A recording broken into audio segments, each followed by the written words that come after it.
How to get student discount on Asus laptop. Hello everyone, welcome to this channel. I'm Emily and I'm here to help you out today. So without any delay, let's get started. So first of all, you can just launch any browser that you have. Here I'm going for Google Chrome and then search for the Asus Education Store over here on the search bar.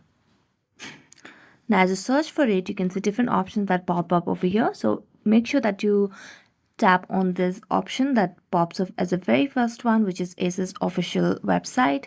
So just tap on Education Store and then it will lead you to this page over here. Now all you have to do is just scroll down and here you'll be able to see on how do we join this discount system.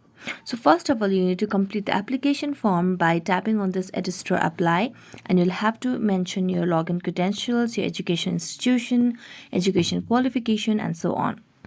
The next step is to verify your email ID and check the verification email in your inbox. Next, wait for the application to be verified. So you might have to wait for 3 to 5 working days.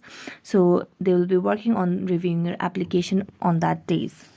Next, after reviewing your application, you will be sent an email if you have been verified or not to enjoy that offer or discount to get the laptop. So once that application is verified, you will receive a notification email. Then you can log into Asus eShop to have special offers from Asus Education Store. So that's it. Thank you so much for watching this video. See you next time.